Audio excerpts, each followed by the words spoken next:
Assalamualaikum warahmatullahi wabarakatuh. Salam sehat untuk kita semua. Perkenalkan, saya Daryono. Dalam konteks ini adalah sebagai penyusun dari beksan atau tari Sri Kandi Bisma.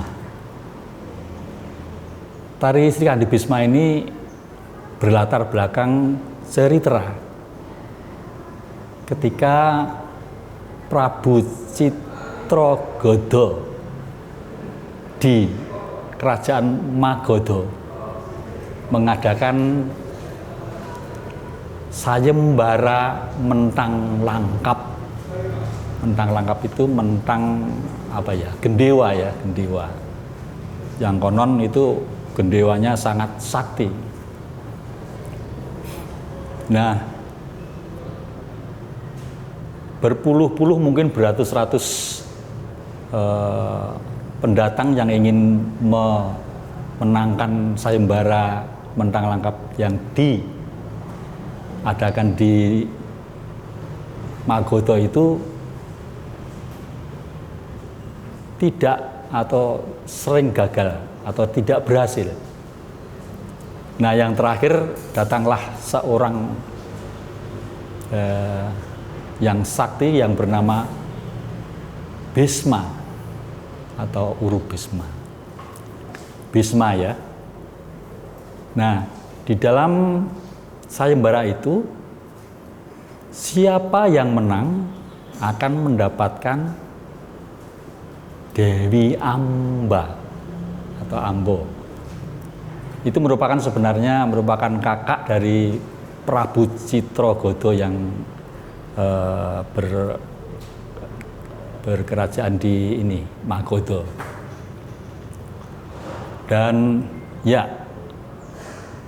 pelan tapi pasti Bisma dapat memenangkan atau mentang langkap tadi, dan konsekuensi dari itu maka ia harus meminang Dewi Amba. Tetapi memang Bisma itu sudah tidak kawin atau tidak ingin punya istri, atau dalam bahasa Jawanya wadat. Nah, ketika Amba itu atau Dewi Ambo itu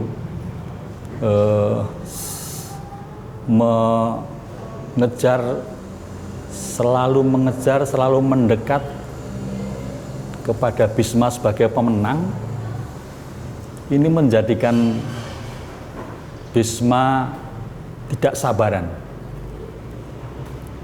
sabaran lagi. Nah, akhirnya terbunuhlah Dewi Ambo itu di tangan Bisma. Tetapi memang ada versi yang mengatakan bahwa saking jengkelnya Bisma terhadap Ambo yang selalu mengikuti, maka itu langkapnya itu di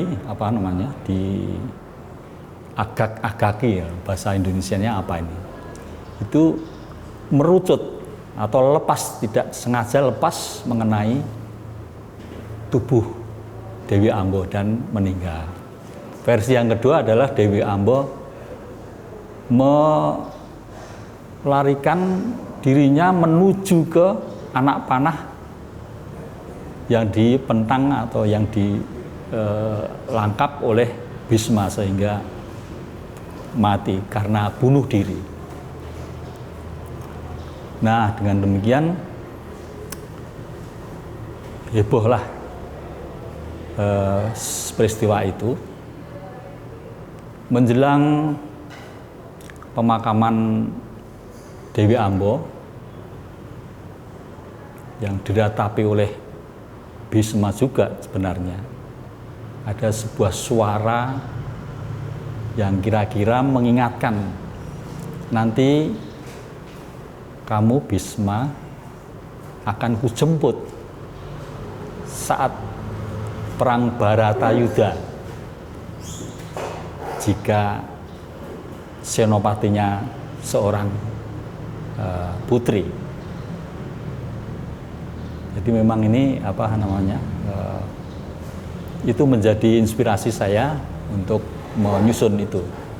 Dan di dalam cerita itu, ketika masing-masing Sri Kandi sebagai senopati mewakili Pandawa dan Bisma sebagai senopati mewakili Kurawa, bertemulah mereka dalam medan Kurukshetra.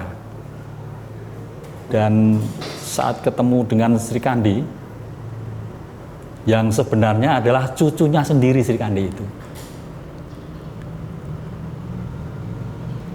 seperti diingatkan oleh hamba, ini saya sekarang bertemu dengan Sri Kandi atau senopati putri yang barangkali sudah ditunjuk oleh Ambo sebagai personifikasi yang lain.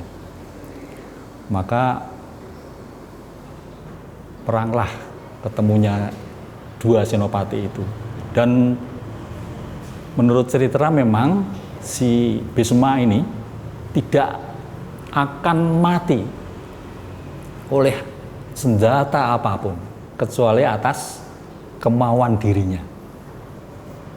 Konon itu ada sebuah ajimat yang disampaikan atau yang diberikan pada Bisma dari dewa gitu. Nah, kemudian ceritanya memang itu yang membuat susunan menjadi ini. Kalau biasanya di dalam wireng atau dalam perangan gitu, laki-laki itu lebih pada momong, tetapi tidak di dalam wireng atau ya beksan Sri Kandi Bisma ini. Bisma karena sudah ingin atau tergesa-gesa, keburu-buru, kepengin ketemu Dewi Amba, karena janjinya nanti kalau ketemu dengan senopati putri akan kujemput kau Bisma untuk menuju ke surga bersama-sama aku gitu. Nah, itu sudah tidak sabar lagi. Maka di dalam visualisasi garapan itu Bisma saya buat menjadi terus menyerang terus, meskipun itu ya kadang-kadang juga Sri Kandi itu keseser atau kalah atau ya tidak bisa mengimbangi kesaktian Bisma. Kemudian dilanjutkan lagi perang itu dengan mengenus keris dan sebagainya. Nah, setelah beberapa kali visualisasi kekalahan Sri Kandi, maka Sri Kandi menghunus anak panah untuk dipanahkan pada Bisma, seperti kejadian yang lalu gitu.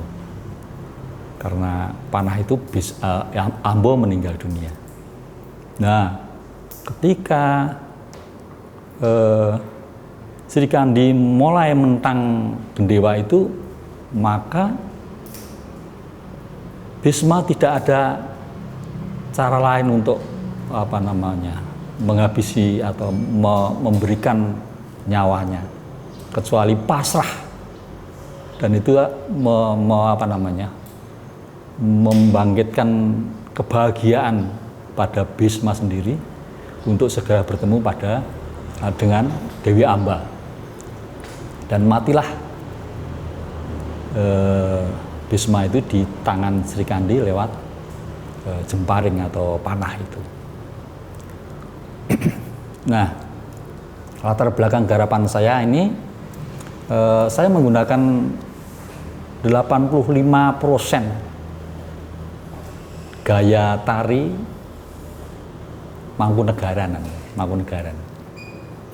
Selebihnya saya variasi dengan gaya Jogja dan juga gaya Kasunanan pada umumnya. Nah, yang perlu juga diketahui, sebenarnya wireng-wireng yang ada atau beksan atau tari yang ada itu sangat atau belum menggarap tentang karakter yang namanya Madya Toya. Nah, sebenarnya kan ada ada kualitas itu di dalam tari itu. Ada alus madya atau madya toya dan alus gagah. Nah, ini saya mencoba menawarkan gaya itu, gaya madya toya itu. Kualitas madya toya dengan gaya Mangkunegaran. Kemudian ya karena saya berangkat dari space atau latar belakang istana, dalam hal ini Mangkunegaran, maka tafsir saya Sri Kandi itu tidak seperti topong, tidak seperti wayang orang, tidak seperti yang lain, kecuali dia sangat halus gitu ya, sangat halus dan tidak reaktif gitu ya. Jadi karakter yang disampaikan atau yang disajikan atau yang ditafsir untuk menyajikan Sri Kandi dalam konteks garapan saya itu halus, ruruh. Kemudian Bisma, kalau tadi saya bilang menggunakan karakter Madya Toya, itu sebenarnya ada rambu-rambunya. Biasanya itu ini, kalau di dalam wayang Purwo, mereka yang mengenakan desain kostum bokongan itu biasanya menggunakan gaya Madya, kualitas Madya Toya. Seperti misalnya Bisma itu sendiri, kemudian Kurupati dan sebagainya. Nah,